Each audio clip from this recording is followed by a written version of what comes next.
आज हमने पढ़ा नीति वचन चौथा अध्याय और उसकी 14वीं आयत से 19वीं आयत तक। यहाँ पर लिखा है, दुष्टों की राह में पाँव ना रखना और ना बुरे लोगों के मार्ग पर चलना। उसे छोड़ दे, उसके पास से भी ना चल, उसके निकट से मुड़कर आगे बढ़ जा। क्योंकि दुष्ट लोग यदि बुराई ना करें तो उनको नींद नहीं आती, और जब तक वे किसी को ठोकर ना खिलाएं तब तक उन्हें नींद नहीं मिलती।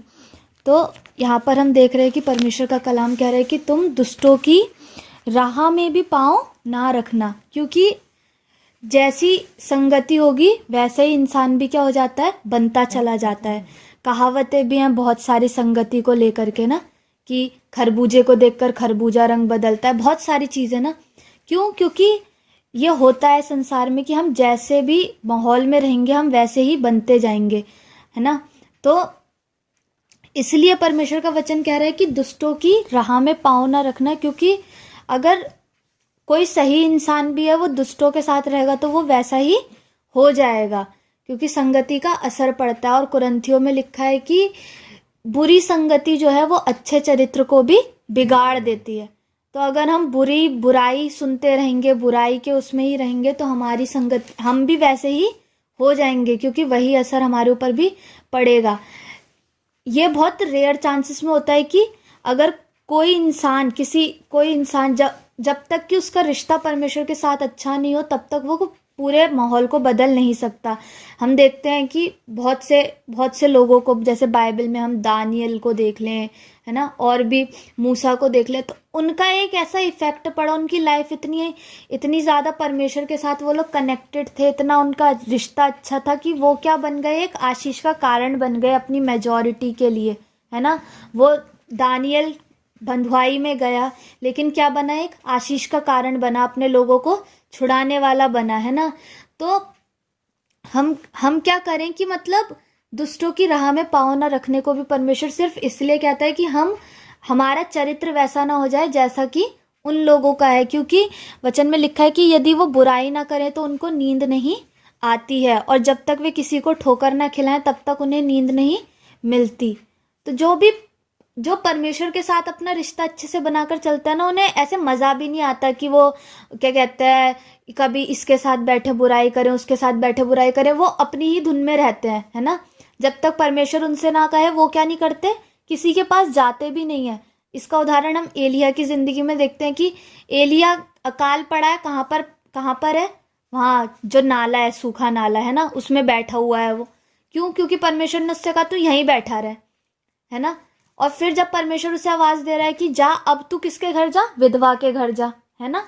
तो परमेश्वर क्या करता है, परमेश्वर के लोग जो होते हैं वो सिर्फ परमेश्वर की आवाज सुनकर चलते हैं, ना कि अपने आप को लोगों की दृष्टि में अच्छा बनाने के लिए चलते हैं कि मैं इनके साथ बैठकर इनकी बातें करूंगा तो मैं बहुत अच्छा बन जाऊंगा, वो मुझे प्यार करेंगे। उनका जो पूरा अटेंशन होता है वो सिर्फ इतना होता है कि परमेश्वर हमसे प्यार करे और हम परमेश्वर से प्यार करने पाए, और हम परमेश्वर को खुश करने पाए अपनी ज़िंदगी से, परमेश्वर की इच्छा को मानते हुए हम चलने पाए। जबकि क्या कहते हैं, और जो दुष्टता की चाल चलते हैं, जो ऐसी अलग अलग बातें, मतलब किसी के मुंह पे किसी की, है ना, तो वो क्या है, वो दुष्टता का ही व्यवहार है। लुतराई की बातें करना बाइबल जिसे बताती है कि लुतराई ना करना लिखा है बाइबल में, कि इधर जाके उधर की, उधर जाके उधर की।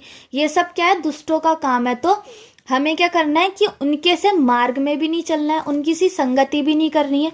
इसका मतलब ये नहीं है कि हम संसार से अलग हो जाएं, वो लोग हमें दिखाई भी देंगे, हमसे मिलेंगे भी, लेकिन यह है कि हम उनकी संगति को ना करें। जिस राह पर वो है हम उस राह में पैरों को ना रखें, हम उस राह पर चलें जो राह हमें किसने दी है, परमेश्वर ने दी है। लिखा है, वे तो दुष्टता से कमाई हुई रोटी खाते और उपद्रव के द्वारा पाया हुआ दाखमधु पीते हैं, परंतु धर्मियों की चाल उस चमकती हुई ज्योति के समान है जिसका प्रकाश दोपहर तक अधिक अधिक बढ़ता रहता है। तो अगर हम धर्मियों की चाल चलते हैं, हम धर्मियों की संगति को करते हैं, तो हम भी वैसे ही बनते जाते हैं ना। कितने सारे लोग होते हैं वो कहते हैं कि जैसे हम पौलुस की जिंदगी में देखते हैं, पौलुस जेल खाने में था, उसे कौन मिला, उनेसिमुस मिला। उनेसिमुस क्या करके आया था, चोरी करके आया था, है ना। लेकिन फिलेमोन के घर में, ये ऐसा हम पढ़ते हैं, हिस्ट्री बताती है।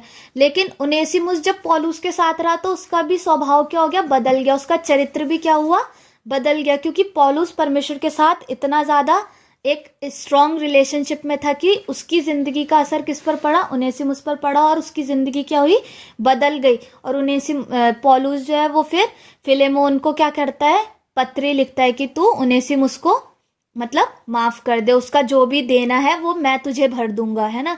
तो धर्मियों की जब हम संगति करते हैं तो हमारी जिंदगी भी क्या होती है, रोशनी से भरते जाते हैं, क्योंकि लिखा है कि धर्मियों की चाल उस चमकती हुई ज्योति के समान है जिसका प्रकाश दोपहर दोपहर तक और अधिक अधिक बढ़ता जाता है। कि हम अगर धर्म की चाल पर चलते हैं, धर्मियों की चाल पर चलते हैं, उनकी संगति में रहते हैं, तो हम भी क्या होते जाते हैं, दिन प्रतिदिन प्रकाश में होते जाते हैं, हमारी ज्योति भी और बढ़ती जाती है।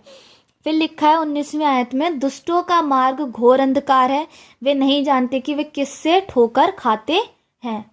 और दुष्ट लोग कैसे होते हैं कि वो अंधकार में ही चल रहे होते हैं, उन्हें पता भी नहीं होता है कि हम क्या कर रहे हैं। उन्हें दूसरों का मजाक बना के क्या मिलती है, खुशी मिलती है, अरे हम तो मजाक कर रहे थे, है ना। या किसी को दुख पहुंचा के, किसी को हर्ट करके, किसी को चोट पहुंचा के उन्हें क्या मिलती है, खुशी मिलती है, उन्हें अच्छा लगता है। उन्हें पता ही नहीं है कि वो कर क्या रहे हैं और किस चीज से वो ठोकर खा जाएंगे, वो उस चीज को भी नहीं जानते हैं, है ना। जब दुष्टता की राह में चलते हैं, गलत गलत कामों को लोग करते हैं, हम देखते हैं वो जेल में चले जाते हैं, उन्हें फांसी की सजा हो जाती है ना। तो क्या है, उनको खुद भी नहीं पता, वो ऐसी अंधकार में जिंदगी जी रहे हैं कि वो जो करे जा रहे हैं उसका परिणाम क्या होगा वो उस चीज को भी नहीं जानते और ना ही समझना चाहते हैं। तो हमको परमेश्वर का वचन यही सिखाता है कि हम दुष्टों की चाल में ना चलें, ना हम ऐसों की संगति करें, उनकी राह को ना पकड़ें कि अरे ये तो बहुत अच्छा पैसा कमा रहा है, चलो ये कैसे कमा रहा है मैं भी कमा लेता हूँ।